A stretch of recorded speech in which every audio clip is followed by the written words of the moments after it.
Merci de votre invitation, c'est toujours un plaisir de venir ici.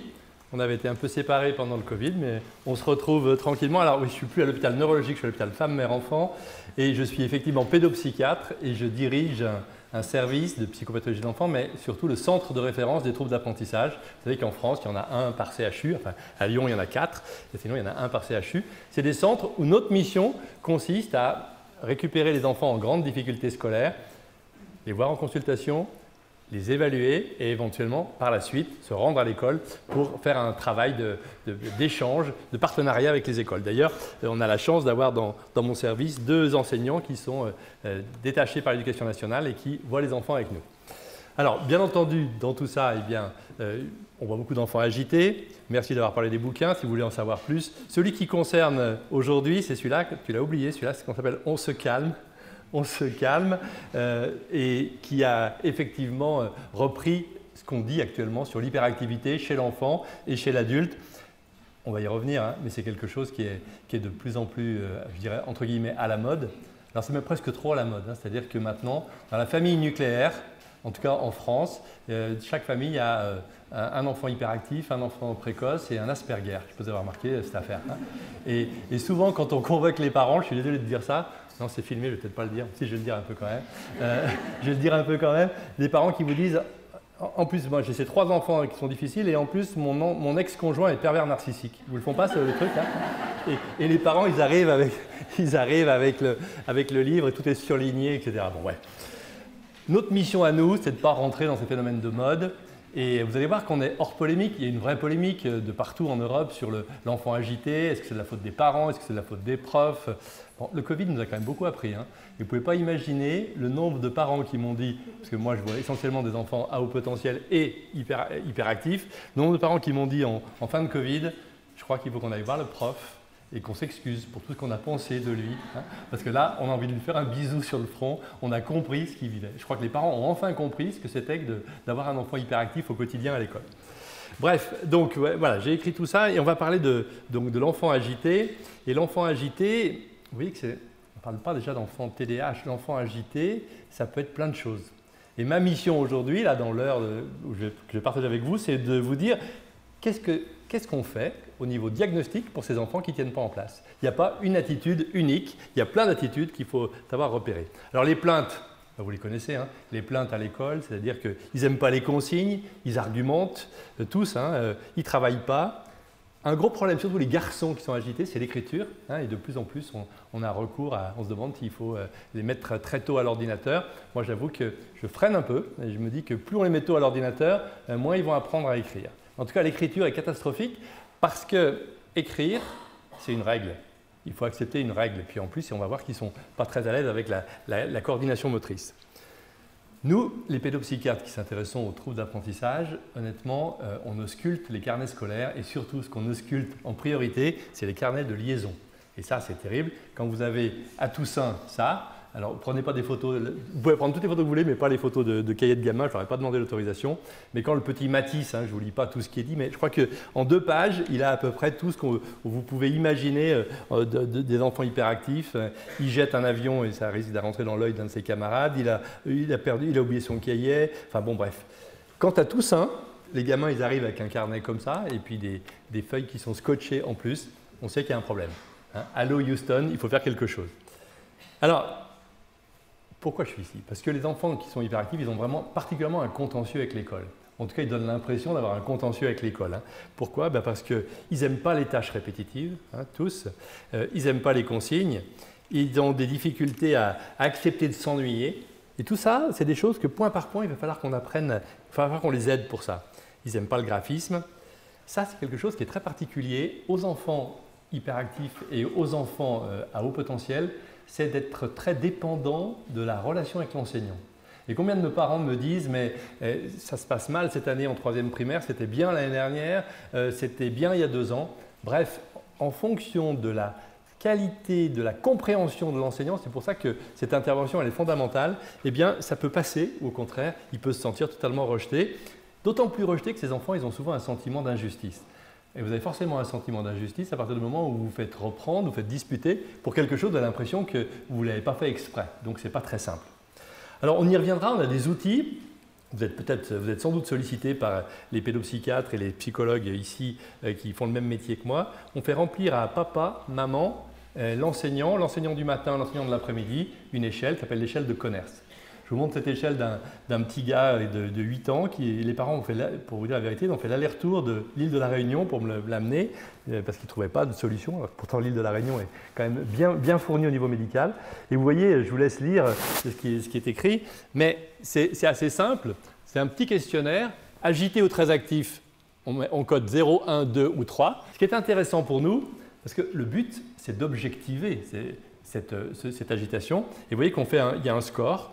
Donc, agité ou très actif, énormément 3, là on met 2, 1, etc. Et après on compte 3, 2, 3, 3, 3, 3, etc. Donc lui il a 27.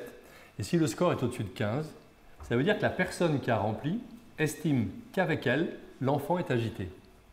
Alors déjà, à mon niveau, quand les parents me l'amènent, je le fais remplir à papa. Donc ça c'est maman qui a rempli. Et puis je vais voir s'il y a une différence avec papa. Quand papa y remplit, et ils n'ont pas le droit de pomper l'un sur l'autre, donc ils remplissent séparément.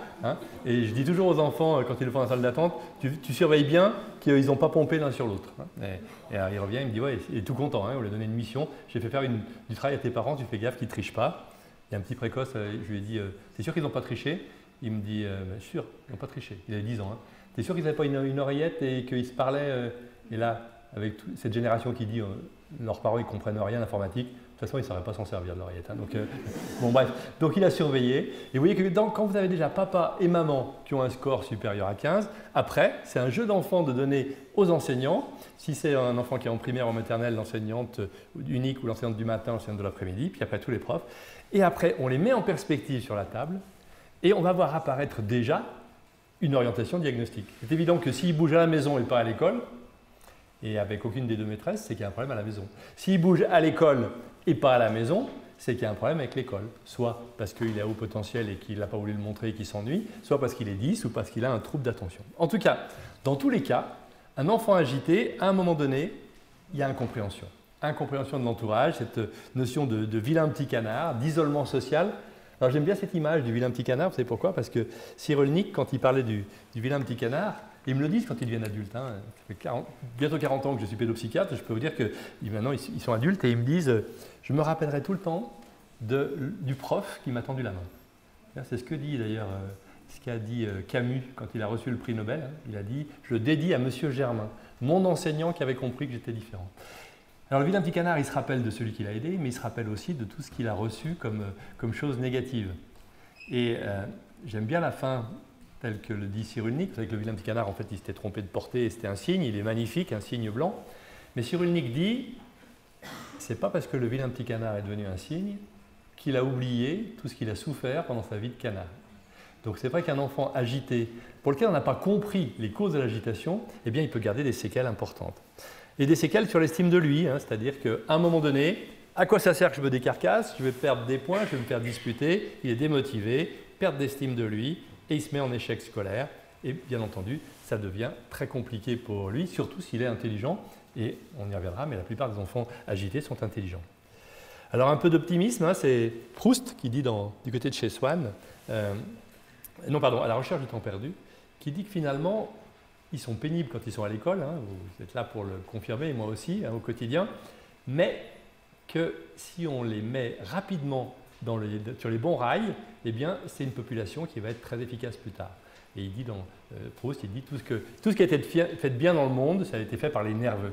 C'est-à-dire que c'est une force, mais c'est une force qui n'est pas tout à fait adaptée à l'école. Alors, soyons aussi un peu optimistes, parce que je trouve que, attendez, voilà, je trouve que de plus en plus, je vois apparaître ça.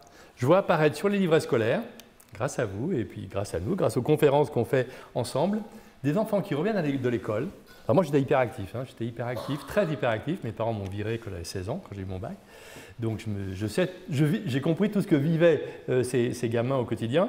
Et j'ai compris aussi ce que ça représentait d'arriver le soir à la maison et dire à papa ou maman, j'ai un mot. À l'époque, quand on avait un mot sur le carnet, on se faisait encore engueuler à la maison. Maintenant, quand ils ont un mot sur le carnet, c'est les parents qui vont voir les profs pour faire enlever le mot. Vous êtes d'accord, ça a changé. Mais à l'époque, on se prenait une ratatouille à l'école et puis on se prenait une ratatouille à la maison. Mais regardez que maintenant, certains profs, peut-être certains d'entre vous l'ont déjà expérimenté, vous prenez le carnet pour mettre des mots positifs. mais ça change tout. C'est-à-dire que quand il rentre de l'école et qu'il dit « Papa, j'ai un mot », alors papa, il commence déjà à la fumée qui sort par les oreilles. Et quand il voit le truc qui s'ouvre et qu'il voit « Je félicite Charles pour ses efforts », c'est évident que ça inverse et ça fait rentrer tout le monde dans un cercle vertueux. Donc pensons à utiliser aussi l'échange avec les parents de façon positive. L'hyperactivité, je vous l'ai dit, il y a une polémique. Il y a beaucoup trop d'enfants américains qui sont traités. Dès qu'un enfant américain bouge, eh bien, il a un médicament, très tôt, dès l'âge de 3 ans.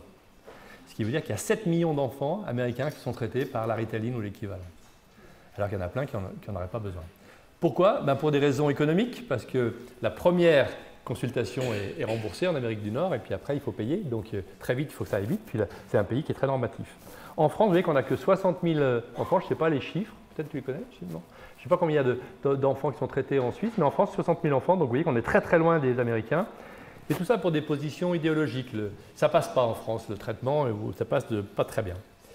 Alors, je vais vous décrire des convictions que j'ai fabriquées au fil du temps.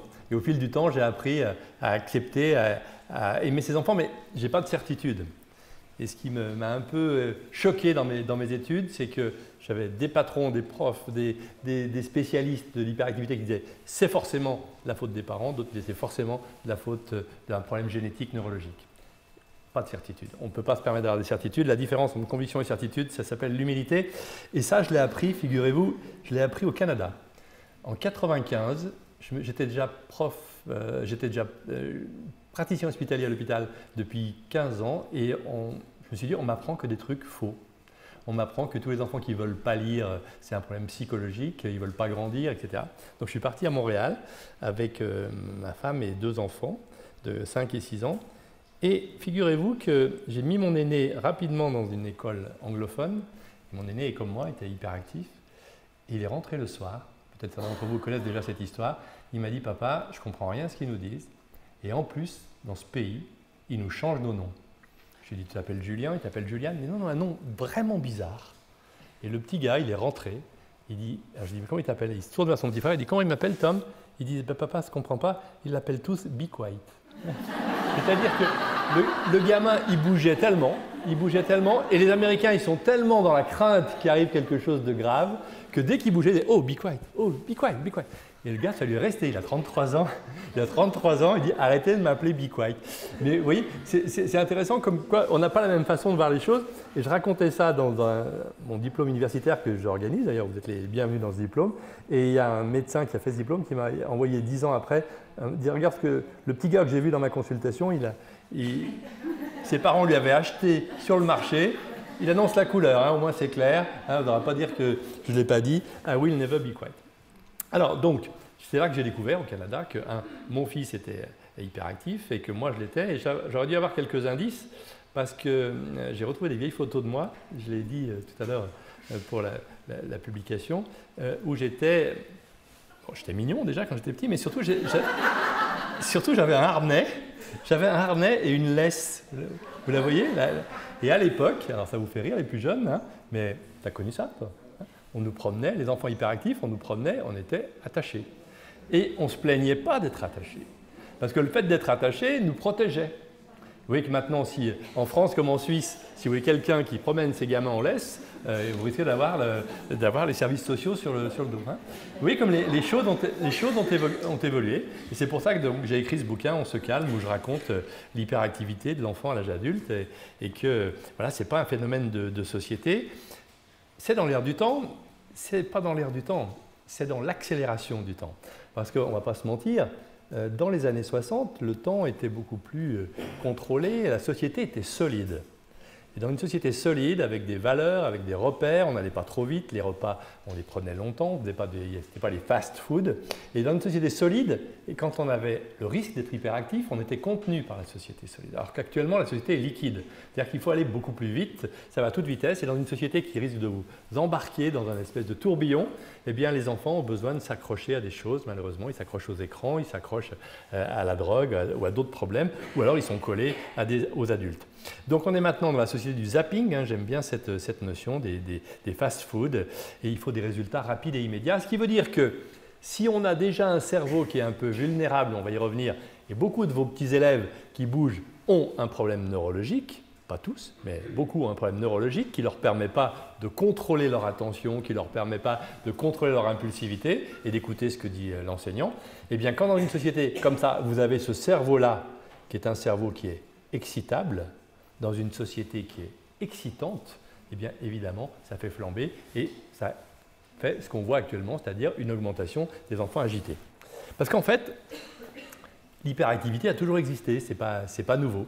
Ça a toujours existé et il y a une théorie que j'aime bien, c'est qu'avant l'obligation de l'école, l'hyperactivité, quand vous travailliez dans les champs, c'était plutôt positif.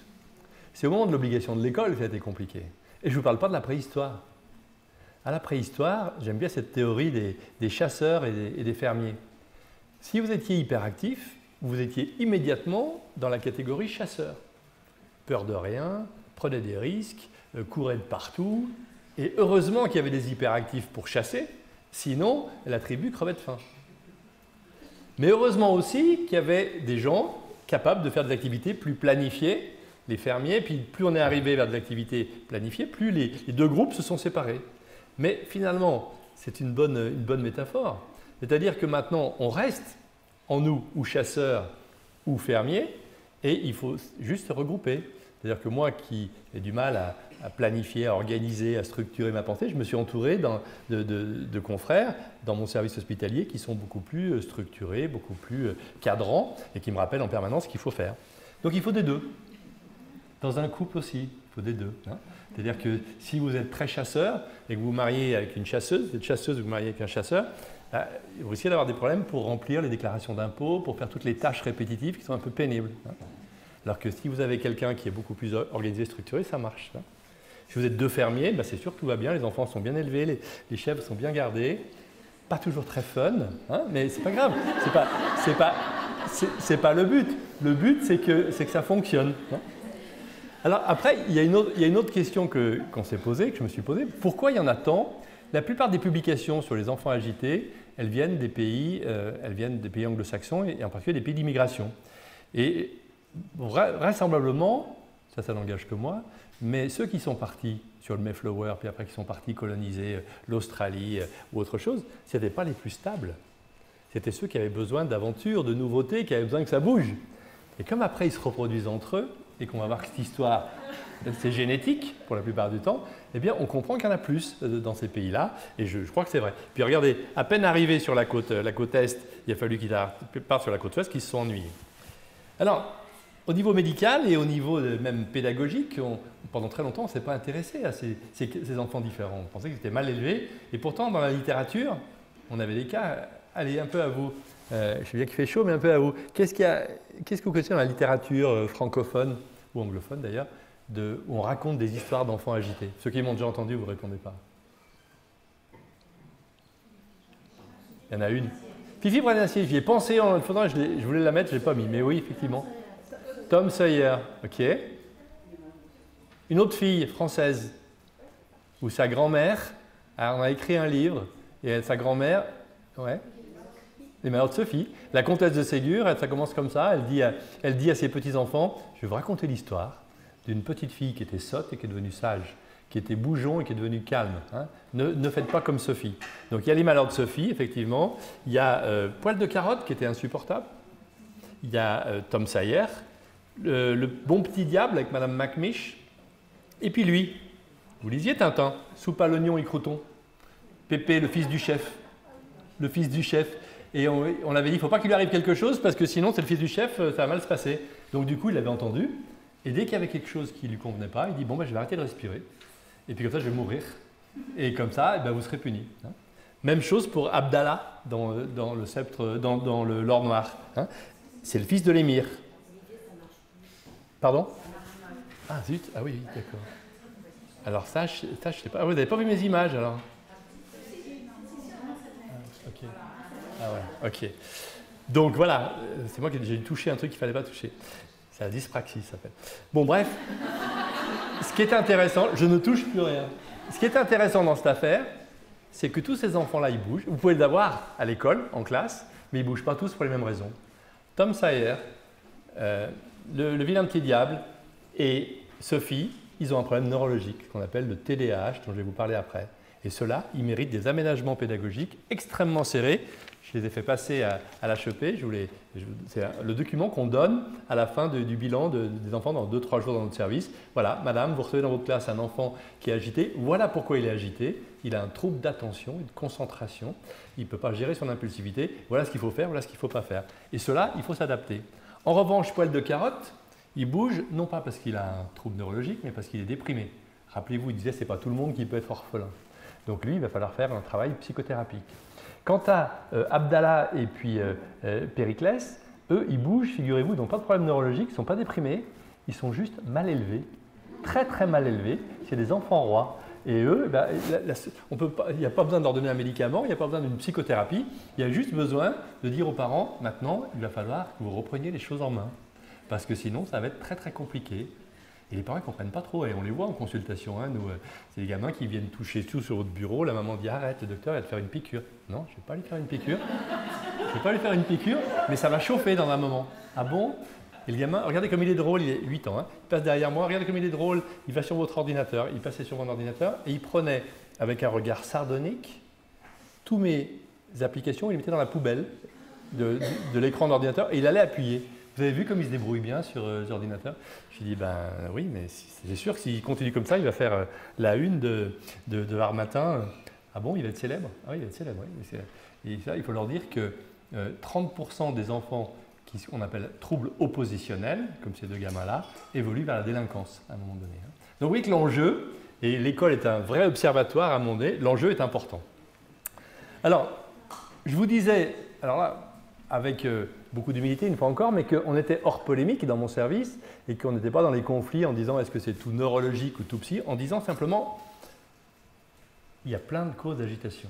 Et un enfant agité, quand on m'amène un enfant agité, quand une maîtresse m'appelle en me disant faites quelque chose parce que là il est en train de mettre la pagaille dans la classe, eh bien je dis à l'enseignant, je dis aux parents, l'agitation ce n'est pas une maladie, c'est un symptôme, comme la fièvre.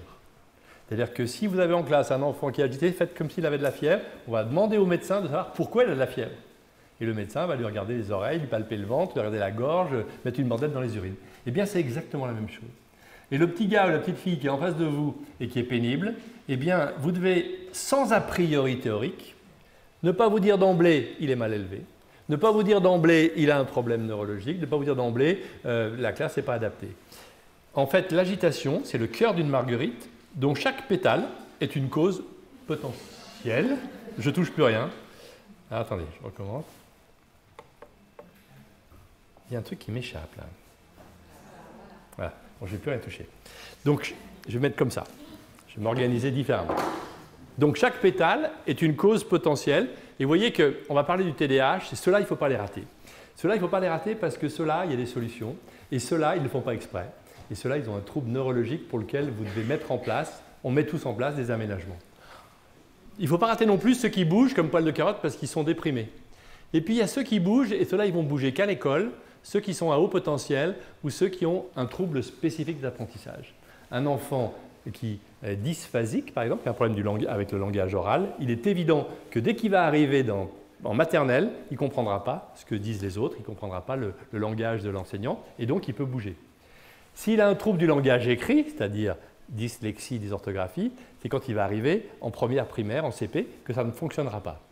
Il y a des enfants qui ont une maladie neuropédiatrique, comme par exemple l'X fragile, des enfants anxieux, des enfants qui ont ce qu'on appelle le trouble du spectre autistique, c'est le syndrome d'Asperger, qui sont souvent pris dans des angoisses personnelles, et puis mes fameux enfants mal élevés, qu'on appelle le TOP, trouble oppositionnel avec provocation, ou trouble des conduites.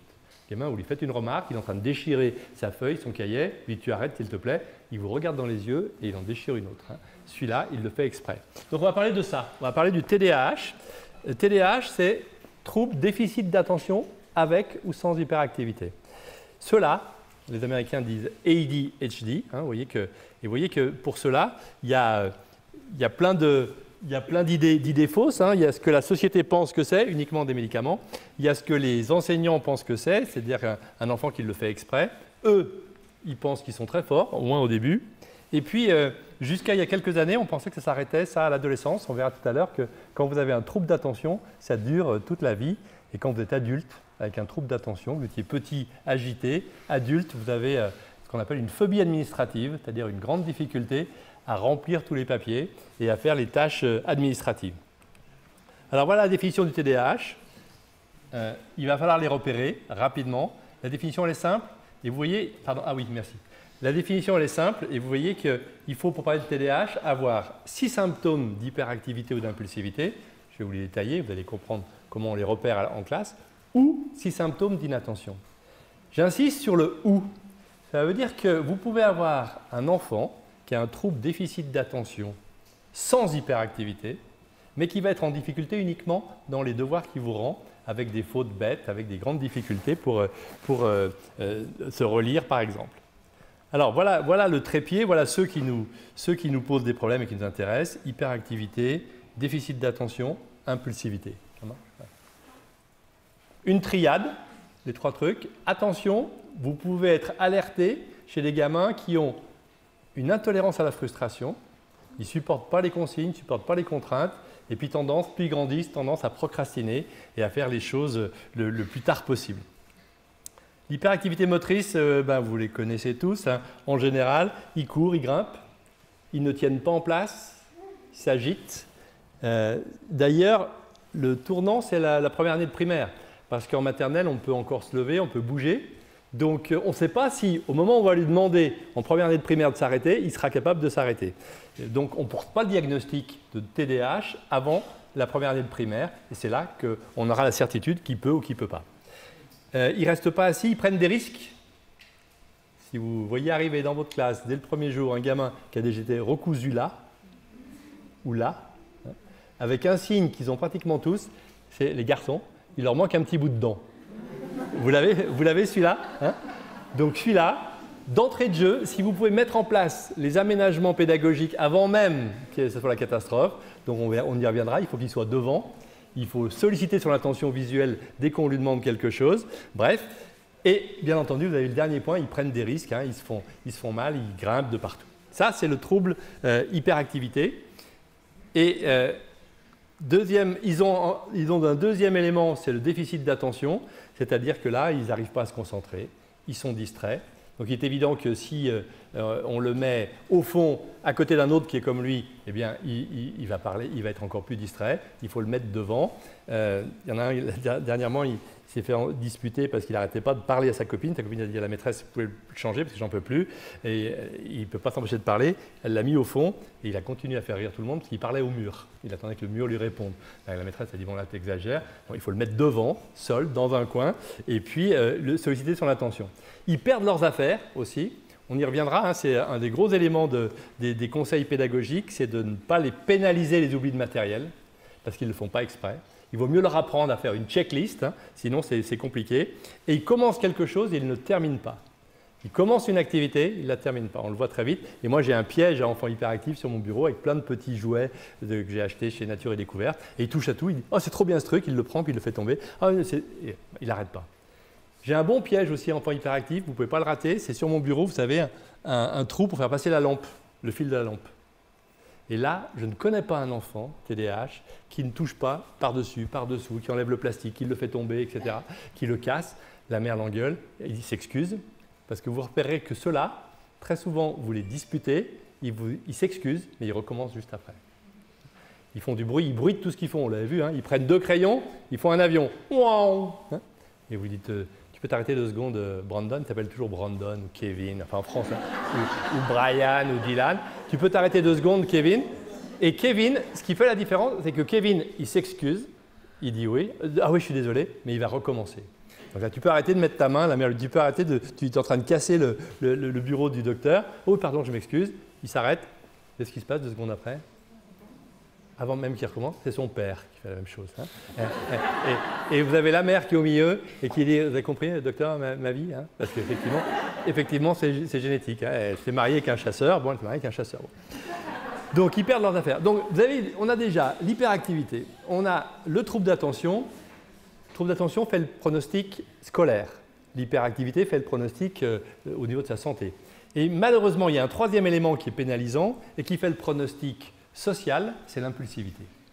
Et ça, je dirais que c'est ce qu'il y a de plus pénible pour les profs, c'est que c'est des gamins qui coupent la parole, qui font irruption dans les conversations, qui ne tiennent pas compte des conséquences de leurs actes et qui finalement n'arrivent pas à s'organiser, n'arrivent pas à planifier. Tout ça, là, ça nous a orientés vers l'idée que ça se passait peut-être au niveau du cortex préfrontal, parce que c'est le cortex frontal qui permet, la région antérieure du cerveau, qui permet de contrôler, qui permet d'organiser, qui permet d'anticiper les conséquences de nos actes. Hein, vous avez vu des malades adultes qui sont frontaux, quand ils ont une maladie frontale, une épilepsie frontale ou une tumeur frontale, eh bien, ils sont excessifs, ils sont familiers, ils sont impulsifs. Eh bien, les enfants qui ont un TDAH, ils ont ça, mais à minima. Alors, quand ils ont tout ça, c'est compliqué, hein, parce que vous avez compris qu'ils sont en difficulté à l'école pour les notes, à cause du trouble d'attention. Ils sont en difficulté parce qu'ils bougent, et puis ils sont en difficulté au niveau social, c'est-à-dire que même les copains ne les invitent plus au goûter d'anniversaire, ils se font rejeter. Ils se font virer du sport aussi. Hein. J'en ai plusieurs qui se font virer du sport alors qu'ils sont bons en sport, qu'ils en ont besoin. Hein. Et il y a un signe qui est assez précis, c'est quand les parents vous disent à Toussaint, il s'est fait virer du foot, et le club a renvoyé le chèque. C'est-à-dire qu'on veut être sûr qu'ils ne reviennent pas. Hein. Et ça, pour moi, c'est un bon signe et ça me permet presque d'éviter de faire des tests. Je disais à un petit Dylan un jour, dis-moi franchement Dylan, quand tu es en classe, la maîtresse parle et puis il y a une mouche qui passe, tu écoutes la maîtresse ou tu regardes la mouche? Grand sourire, et il me dit, je regarde la mouche et je préviens les autres. C'est-à-dire qu'il y a quelque chose de contagieux dans leur fonctionnement. Hein, et ce n'est pas très simple.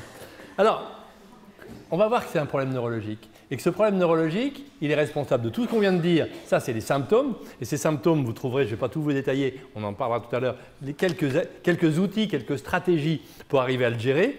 Mais en même temps, eh bien entendu, ça les gêne au niveau des apprentissages. Hein. Et comme vous pouvez le voir, eh bien, ils vont moins vite finalement pour travailler parce qu'ils sont pris, ils n'arrêtent pas de regarder d'autres choses. Ils sont inattentifs. Ils font des fautes bêtes. Ils font des fautes d'usage. Attention, c'est des enfants que vous allez voir, ne les envoyez pas tout de suite chez la logopédiste. Parce que s'ils font des erreurs, ce que je vous conseille de faire, je dis regarde, Brandon, là il y a 4 erreurs, est-ce que tu les vois? Est-ce que tu peux me les souligner? Et s'il peut les souligner, a priori, c'est que s'il avait fait attention, il les aurait vues. Alors que l'enfant qui a une dyslexie d'orthographie, eh bien, il dira ben non, je ne vois pas où elles sont. Donc ils font des fautes bêtes. Et un truc qui est assez intéressant, ils sautent des lignes quand ils lisent.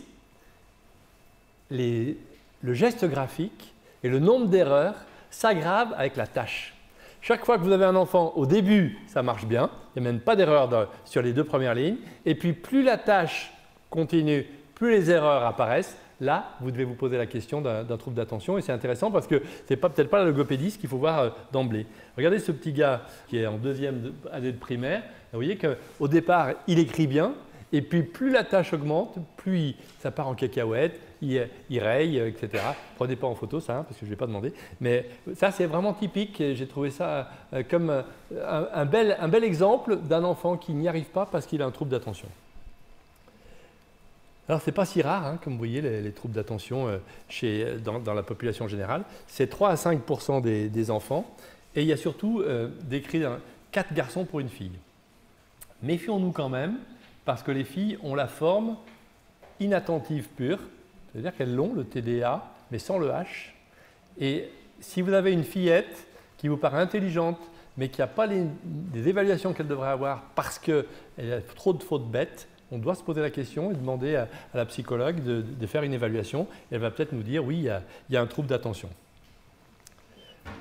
Alors, ce qui est intéressant pour nous aussi, et surtout quand on est en lien avec l'école, c'est que quand ils sont en maternelle, ça ne pose pas trop de problèmes, c'est les troubles du comportement.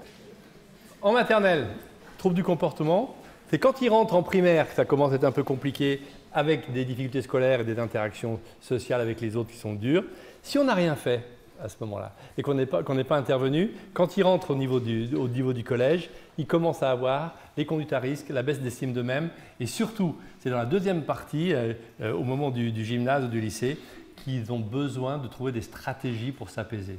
Et les stratégies, malheureusement, c'est les addictions et en particulier l'addiction aux écrans. C'est-à-dire que ces enfants-là, ils sont particulièrement à risque d'addiction. Et comme je vous l'ai dit, quand on est adulte, si on n'a rien fait auparavant, eh bien, on est très pénalisé. Et chez les adultes, c'est plus difficile de faire le diagnostic parce que des années de TDAH où ils se sont pris des râteaux, eh bien, ils commencent à vraiment douter d'eux-mêmes. Alors en maternelle, voilà, je ne vais pas tous vous dire, mais voilà, en maternelle, ce qu'on retrouve, ils courent, ils grimpent, ils se lancent des défis, ils peuvent être agressifs aussi, mais ils regrettent leur agressivité ou ils peuvent se mettre en retrait social. Vous arrêtez toutes ces diapos et vous verrez que les symptômes en maternelle ne sont pas forcément les mêmes qu'en primaire, où en primaire, on voit apparaître la distractibilité, on voit apparaître l'incapacité à attendre avant de répondre.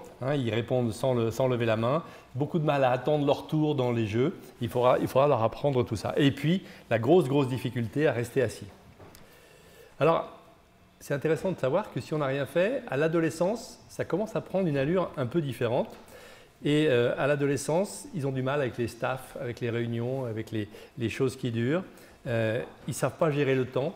Et ça, tous les enfants TDAH ont du mal à gérer le temps. Vous avez peut-être déjà utilisé ce qu'on appelle les time timers. Vous voyez, j'en ai un. C'est-à-dire que quand j'ai le temps qui me reste, on voit le temps qui nous reste. Alors que, donc, vous voyez que ça décroît.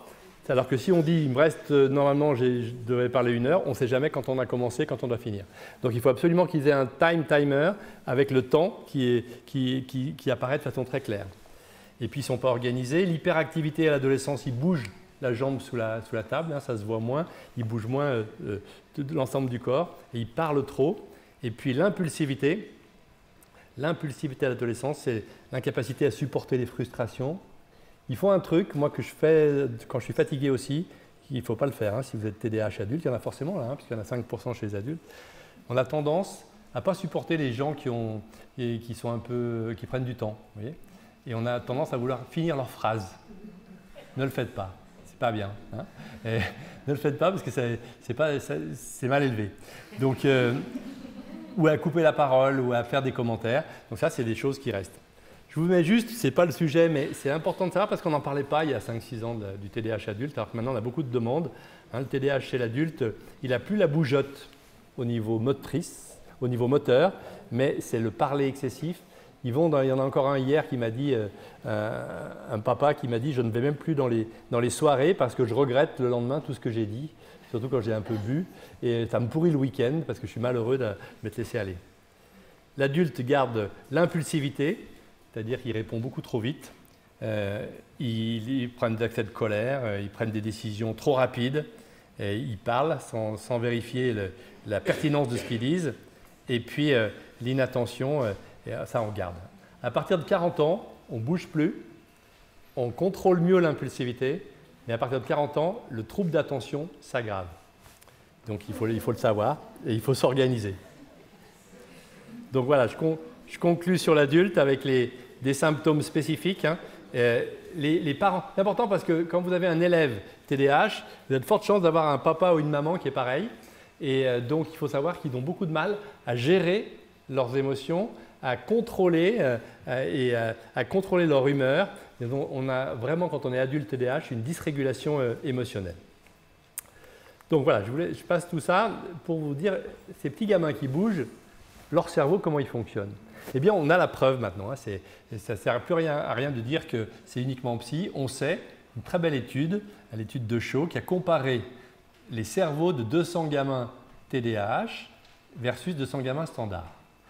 Et vous voyez que le cortex frontal, chez les enfants TDAH, il a au moins 2 ans de retard par rapport aux autres. Ça veut dire que votre petit gars qui est en face de vous, qui a 8 ans, qui a une intelligence de 8 ans ou de 9 ans, eh bien, il a des compétences attentionnelles d'un enfant de 6 ans. Donc, ça ne sert à rien de dire, voilà, l'image est très belle, tout ce qui est en bleu, c'est le retard. L'image est très belle, ça veut dire que ce gamin, il a un trouble des fonctions frontales qui gardera toute sa vie et qu'il va falloir lui apprendre à contourner. C'est ce qu'on appelle un trouble des fonctions exécutives. Or, pour travailler à l'école, quotidiennement, il faut avoir des fonctions exécutives, c'est-à-dire les fonctions frontales. Fonctions exécutives, c'est les fonctions qui permettent au cerveau d'exécuter une action. Si tu dois faire cette rédaction, tu dois d'abord programmer, ensuite inhiber, il y a quelque chose qui passe par la fenêtre, ou il y a un copain qui t'appelle, tu dois inhiber le truc, tu ne dois pas écouter, tu dois continuer ton action et tu dois faire preuve de souplesse mentale, de flexibilité mentale. Je vous montre juste pour le fun comment on évalue ces fonctions-là. Voilà ce que font les neuropsychologues, par exemple, on appelle la tour de Londres. On dit à un enfant, voilà, toi, tu as la position de départ, et il faut qu'en 2 mouvements, il a ses boules avec les trois fiches, et il faut qu'en 2 mouvements, tu puisses enlever les boules et que tu aies la position à atteindre numéro 2. Mais tu n'as pas le droit d'essayer, donc tu dois absolument te le faire dans ta tête. Et là, on voit ses compétences de planification, et c'est là que la neuropsychologue va nous dire, eh bien oui, c'est un enfant qui est intelligent, mais il a des difficultés pour planifier, pour organiser, pour structurer. Donc finalement, le TDAH, si on doit résumer, c'est une affection neurologique, et votre petit gars qui bouge en face de vous, quand on a fait la preuve qu'il a un TDAH, eh bien, il n'est pas déprimé, il n'est pas mal élevé, simplement il a du mal à filtrer les informations, d'où l'intérêt de le mettre devant, de lui donner des informations une par une, d'éviter qu'autour de lui, on y reviendra tout à l'heure, mais il ait des choses qui le stimulent différemment. Il faut l'aider à planifier, il faut l'aider à accepter de revenir sur une décision. Et regardez la dernière ligne, il faut lui apprendre à résister à la tentation. C'est-à-dire que quand il rentre de l'école, c'est ça le problème actuellement, hein. Un gamin qui rentre de l'école, qui a l'appel des devoirs. Nous, quand on rentrait de l'école, moi avec mon TDAH, dans les années 60, eh bien, on rentrait de l'école, si on n'avait pas envie de bosser, il y avait quoi? Il y avait le Milborn, le Cluedo, hein, le Lego. Là, ils rentrent de l'école, ils ont l'appel des devoirs, une grosse pile quand même, beaucoup de boulot. Et puis ils ont un truc, vous me voyez venir, un truc beaucoup plus fun, l'appel du devoir, Call of Duty. Et quand je vous dis qu'ils ont un cerveau qui n'est pas équipé pour résister à la tentation, eh bien c'est très compliqué pour cette génération-là, quand vous avez un TDAH, d'accepter de faire des tâches répétitives. Alors vous avez d'autres tâches beaucoup plus fun que vous aimeriez faire. Alors voilà comment on a explicité cette histoire de cortex préfrontal et de difficultés. En fait, il manque de dopamine dans le cortex préfrontal. On verra tout à l'heure qu'avec le médicament, on arrive à compenser ce manque de dopamine. Alors avec un effet qu'on repère bien, un effet domino, c'est-à-dire que, rappelez-vous la petite Amélie tout à l'heure, le domino neurologique ne marche pas, donc du coup, elle a oublié le cadeau. Le domino neurologique fait tomber le domino réussite scolaire, hein, l'effet domino c'est ça, fait tomber le domino réussite scolaire, fait tomber le domino estime de soi et qui finalement fait tomber le domino ambiance familiale. Donc c'est idiot, retenons que ces enfants-là, ils ont un problème au niveau de l'instrument, au niveau du cerveau, qui secondairement peut entraîner un problème affectif. Ce n'est pas simple. Et enfin, je termine sur les hypothèses. On a une dernière hypothèse qui est intéressante, enfin ce n'est pas des hypothèses, ça a été prouvé, c'est qu'au-delà de cette difficulté à planifier, à s'organiser et à être attentif, ils ont du mal à attendre. Ils ont une aversion au délai. Vous avez sans doute entendu parler de cette épreuve du chamallow, hein, où on met dans une assiette un chamallow à un gamin et on lui dit je reviens dans 10 minutes, et s'il y en a toujours un, je t'en donne un deuxième. Eh bien, je peux vous dire que 100% des TDAH, ils préfèrent manger celui-là plutôt que d'anticiper et d'imaginer qu'il pourrait en avoir un autre. Alors, je vous disais que c'était génétique, je ne l'ai pas inventé, hein, que c'était génétique. C'est génétique parce qu'on a comparé des études de jumeaux. Et dans les études de jumeaux, on regarde les familles où il y a un enfant qui est TDAH. Et les Américains ont des grandes cohortes où, quand on compare des vrais jumeaux qui ont 100% de matériel génétique commun avec des faux jumeaux qui n'ont pas 100% de matériel génétique commun. Et pourtant, ils ont les mêmes parents. Donc, on ne veut pas dire que c'est les parents qui sont responsables. Et on s'est rendu compte que ceux qui avaient 100% de matériel génétique commun avaient beaucoup plus de chances d'avoir un TDAH avec l'héritabilité de 81% chez un vrai jumeau versus 31% chez un faux jumeau. Alors, on en arrive à qu'est-ce qu'il faut faire. Qu'est-ce qu'il faut faire, nous, en tant que parents, nous, en tant qu'enseignants, nous, en tant que médecins? D'abord, il faut faire un truc le plus rapidement possible. Parce que la maladie, elle va durer toute la vie pour le TDAH. Donc, intérêt d'une intervention précoce.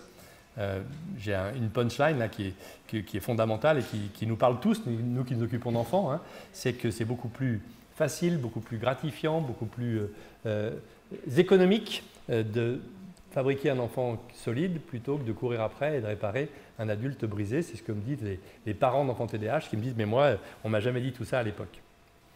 Alors, comment on fait le diagnostic? Il est finalement assez simple, hein. Imaginez que demain, vous avez dans votre classe un gamin qui bouge. La première chose à dire aux parents, il a 8 ans, il bouge, mais c'est quoi son histoire?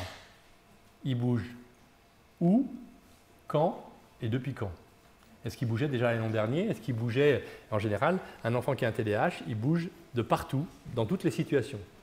S'il bouge de partout dans toutes les situations, rappelez-vous ma Marguerite, ça va être un enfant qui a un TDAH ou un enfant qui a une maladie neuropédiatrique ou un enfant qui a un trouble du spectre autistique. En revanche, si on vous dit, ben non, il bouge pas tout le temps, ben c'est les autres. Si on vous dit, il ne bougeait pas l'année dernière, en première année de primaire, il bouge en deuxième année de primaire, ou il ne bougeait pas en maternelle et il se met à bouger en primaire, il va falloir rechercher soit un enfant qui a un trouble spécifique des apprentissages, soit un enfant qui a haut potentiel, soit un enfant qui récemment est déprimé ou a un autre problème. Et là, il nous reste trouble de l'humeur, précocité, trouble des apprentissages, etc. Vous voyez que c'est important parce que ça va orienter aussi la façon dont on va intervenir. Alors voilà l'échelle de colère, je vous en ai déjà parlé. Je vais aller un peu vite là parce que je vais arriver maintenant, j'étais un peu long sur le reste.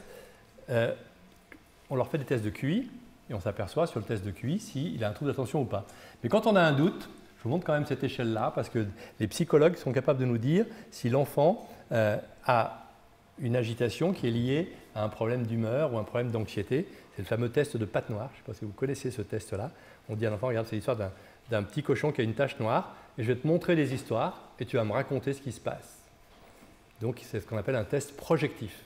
Il va projeter sur une situation sa vie psychique. Je ne vous cache pas qu'on a la version mouton aussi pour les situations que vous imaginez. Vous demandez à Brandon, qu'est-ce que tu vois là? Qu'est-ce que vous imaginez qu'un vrai enfant TDAH, donc qui bouge, non pas parce qu'il est déprimé ou parce qu'il est mal élevé, mais qui bouge parce qu'il ne peut pas faire autrement, qu'est-ce qu'il peut voir là? Qu'est-ce qu'il va dire? Enfin, les parents de Patte Noire ont compris qu'ils pouvaient rentrer de l'école tout seul. Ou, enfin, Patte Noire, il va voir ses copains, il va s'amuser. Donc c'est un enfant qui va avoir une note positive. S'il bouge pour des raisons de trouble de l'humeur, parce qu'il est déprimé, là, forcément, sur cette image-là, il va avoir des choses tristes. Mais il est tout seul, il est abandonné, il est rejeté, etc. Donc vous voyez qu'on a un outil qui est merveilleux, là c'est pareil, c'est le petit Brian, là il dit Patte Noire, ben enfin, il s'est caché dans sa cachette et là il appelle ses copains, tout le monde dort, il va pouvoir faire la fête toute la nuit. Alors que celui qui bougeait parce qu'il était déprimé, il va dire, ben, il m'a dit, ce gamin, il m'a dit, il est foutu. Celui d'avant, il vient de vous dire il est super content parce qu'il va faire la fête toute la nuit. Lui, il est foutu. Pourquoi il est foutu? Parce qu'il est dans des sables mouvants. Et s'il bouge, il va mourir. Et s'il ne bouge pas, il va mourir. Donc, vous voyez qu'on a plein de stratégies pour savoir comment il va. Bon, je vous passe tous les tests. Ah oui, il y a un autre test qui est vachement intéressant pour nous, à la fois sur le plan scolaire et pour le reste, c'est les phrases à compléter. On lui dit tu complètes ces phrases, tu mets ce que tu veux. Il était plus heureux lorsque sa femme l'a quitté. Bon. Le problème, c'est qu'il était à haut potentiel, le gamin, et qu'ils sont intuitifs un peu, les gamins à haut potentiel. Oui. Donc, je me suis permis de dire à la fin aux parents, ça va, vous, couple? Bah oui, ça va, pourquoi vous dites ça, docteur? Tout va bien. Bon, bref, ce qui est intéressant dans les phrases à compléter, c'est qu'on voit son humeur, on voit comment il écrit, on voit s'il a des fautes d'orthographe. Et ce gamin-là, on a eu la surprise de voir qu'il était à la fois haut potentiel, TDAH, mais aussi dysorthographique et dysgraphique. Donc voilà, vous voyez qu'avant de faire le diagnostic, eh bien, on a quand même pas mal d'outils. Et une fois qu'on a fait le diagnostic, une fois qu'on a éliminé une histoire de dépression, une histoire de mauvaise éducation, eh bien, qu'est-ce qu'on fait? Ben, docteur, voilà, vous me dites que mon fils a un TDAH, ou le fils il dit j'ai un TDAH, qu'est-ce qu'on va faire? Eh bien, ça va passer quand d'abord? Je lui dis bah, jamais. Tu vas vivre toute ta vie avec ce truc, mais je vais t'apprendre des stratégies. Et je vais aider tes enseignants à trouver aussi des stratégies. Et c'est pour ça qu'on travaille ensemble, main dans la main, et c'est pour ça que vous verrez mon document, il y a 4 pages de conseils. Et quel que soit son problème, il faut à la fois des stratégies éducatives, psychologiques, pédagogiques, psychologiques, et les stratégies médicamenteuses, elles ne viennent qu'après. C'est d'ailleurs dans les préconisations de la Haute Autorité de Santé, c'est de dire on commence par donner des conseils à l'école, aux parents et à la maison, et puis ensuite, si ça ne marche pas, eh bien, on donnera un médicament. Alors les conseils aux parents, et surtout que les parents, c'est important pour eux parce que tant qu'on ne leur a pas expliqué ce qui se passait, ils pensent qu'ils sont coupables de cette histoire. Donc les conseils aux parents, c'est assez classique. Je vais les passer pour qu'on aille directement au conseil d'enseignants. Mais là, vous allez... voilà. Tac, tac. Voilà un conseil que j'utilise, je vous le redirai tout à l'heure, pour les enseignants. Rappelez-vous son cortex préfrontal qui ne fonctionne pas bien. Donc je vais lui dire, ils adorent ça. Je l'ai encore dit hier. Écoute, Brian, je vais t'apprendre un truc américain. Ils aiment bien les trucs américains, surtout qu'ils ont tous des prénoms américains. Avant de faire un truc, arrête-toi, réfléchis, vas-y. Alors en général, ils ne comprennent pas, ils disent « je ne comprends pas ce que tu me dis ». Ben, la maîtresse, elle pose une question, et toi, ça te paraît tellement facile que tu veux répondre. Alors je leur donne ce papier-là, ils le scotchent sur leur bureau, ils l'ont d'ailleurs sur la porte de leur chambre, et avant de faire un truc, je m'arrête. Ah oui, je vais répondre, mais non, qu'est-ce qu'il m'a dit, Olivier Revol? Je m'arrête, je réfléchis, ah non, elle a dit de lever la main, je lève la main. En fait, on lui apprend à fabriquer une espèce de prothèse du cortex préfrontal. Et au moment où il va couper la parole dans la classe, au lieu de l'engueuler ou de lui mettre une sanction, dites « Brandon, rappelle-toi. Ah oui, stop, think, go. » Il faut qu'il finisse par l'automatiser. D'ailleurs, chaque fois qu'on a un trouble neurologique, il faut apprendre à automatiser la lecture chez l'enfant dyslexique, on lui apprend à l'automatiser. J'aime bien aussi de dire aux parents, vous voyez que le côté négatif, et là aussi ça va vous parler les enseignants, vous voyez que le côté négatif, j'allais toucher un truc, mais il y a des côtés positifs.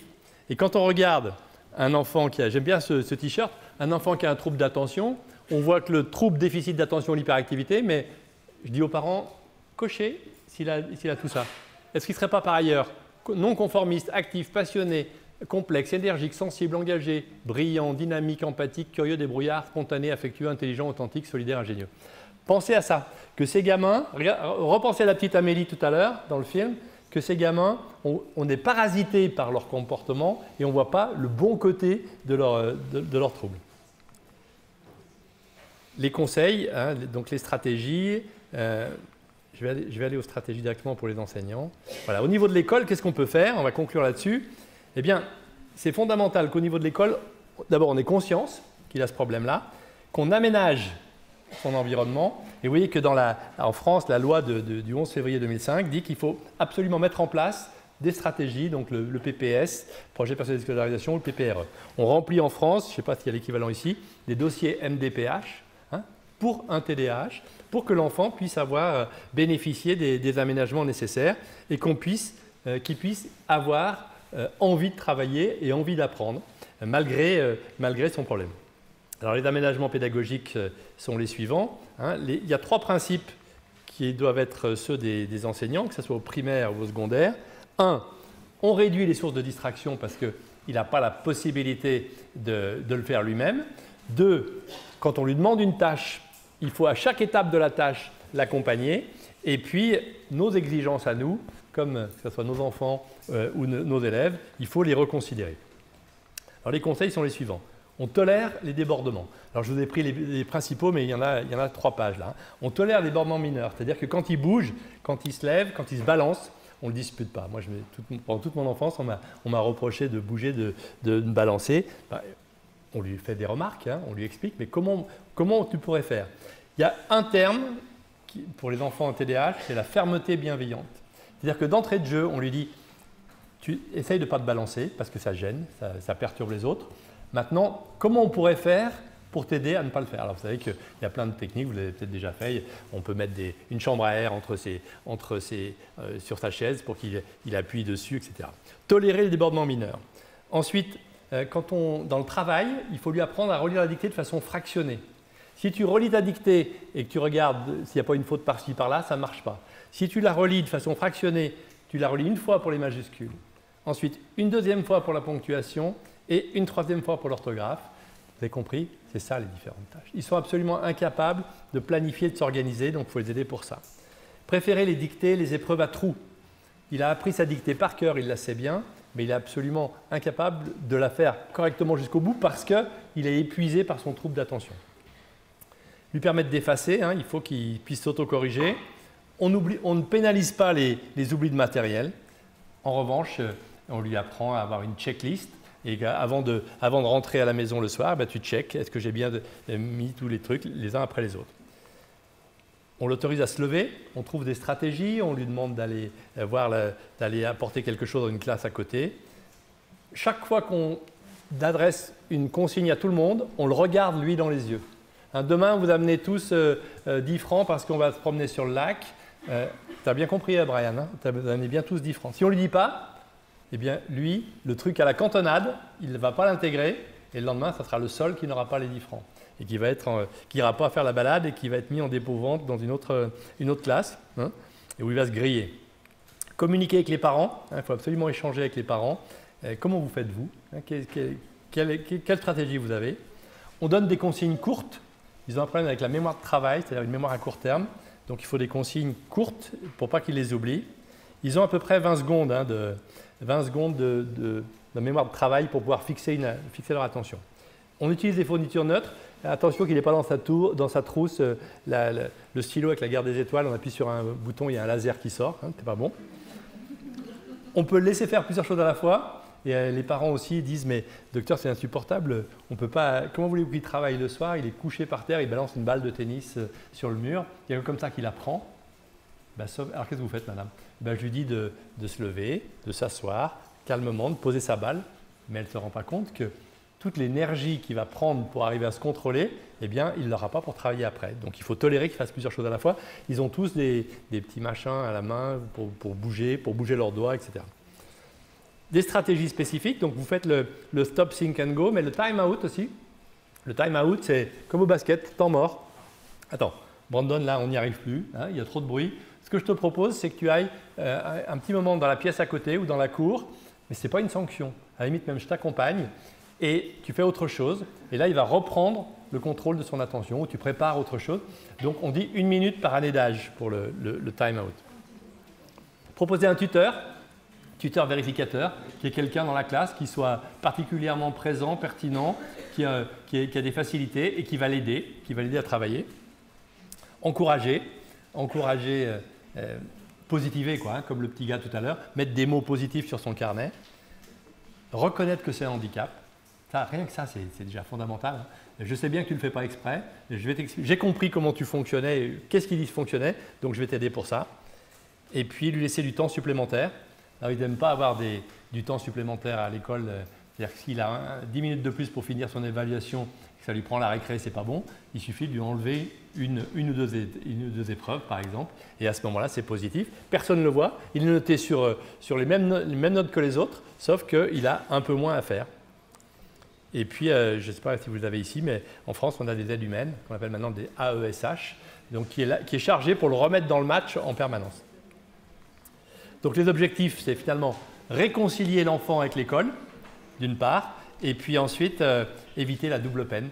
Ça, c'est quand même plusieurs enfants TDAH qui m'ont dit, mais quand je me fais engueuler, que j'ai des mauvaises notes à l'école, j'ai l'impression, tenez-vous bien, c'est un des premiers mots de la fin, quand elle me dispute, j'ai l'impression qu'elle me reproche un handicap. Ça, c'est vachement dur. Imaginez le gamin, il est en fauteuil roulant, il arrive à l'école en fauteuil roulant, et la maîtresse lui dit « Lève-toi ». Vous lui dites « Lève-toi », je ne peux pas, je suis paraplégique. Fais un effort. C'est pareil. Donc c'est très compliqué. Et à partir du moment où on a fait le diagnostic, bien entendu, hein, ça s'applique que pour les TDAH. Mais à partir du moment où vous êtes sûr que ce gamin, il bouge pour des raisons neurologiques, il faut absolument éviter le sentiment qu'on lui reproche. Et on n'oublie pas quand même que, en plus, le TDAH, à la différence de votre petit dyslexique, quand il rentre chez lui, c'est le roi du monde parce qu'il est très bon en basket, il est très bon, il est très créatif. Le TDAH, ça ne s'arrête pas à la sortie de l'école. C'est-à-dire que ce petit gars qui en a déjà bavé pendant toute la journée à l'école, il va être à nouveau en difficulté avec ses camarades s'il va au sport ou à la maison. D'ailleurs, il y a beaucoup d'enfants, au début, ils arrivent à se contrôler à l'école parce qu'ils sont bien élevés, etc. Et ils présentent l'addition à leurs parents le soir, ce qui est quand même très compliqué. Et ça ne s'arrête pas non plus à la fin de l'adolescence.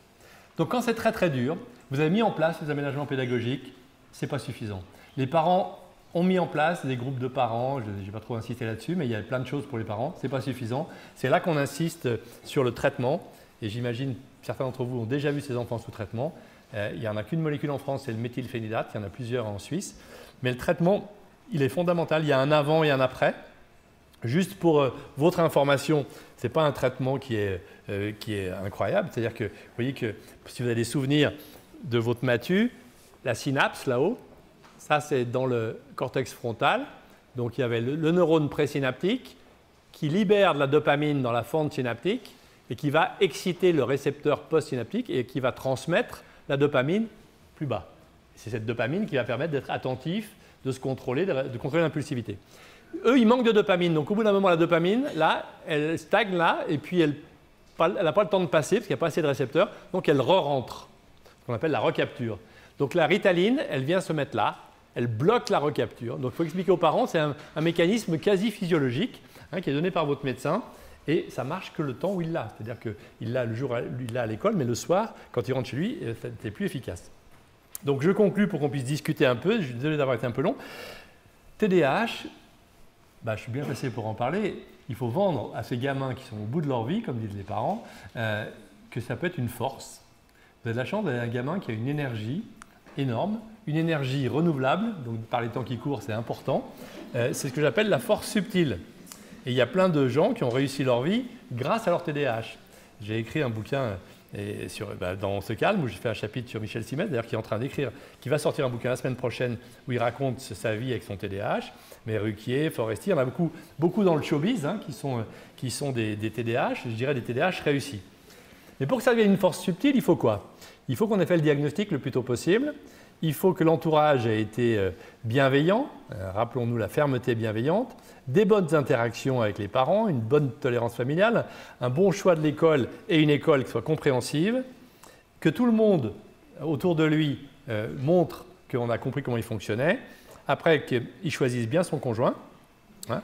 S'il a déjà choisi, au moins que le conjoint s'adapte, l'adaptabilité du conjoint. Et je termine par cette image que j'aime bien, c'est une belle image que j'ai trouvée sur Internet qui illustre une autre belle phrase que j'aime bien de Anna Gavalda, qui dit exactement comment il faut qu'on soit tous, qu'on soit en cours ou à la consultation avec un enfant hyperactif. Et ils nous disent ça, les enfants hyperactifs. Et elle dit ça à son conjoint. Attends, il faut que je me mette en position de le lire.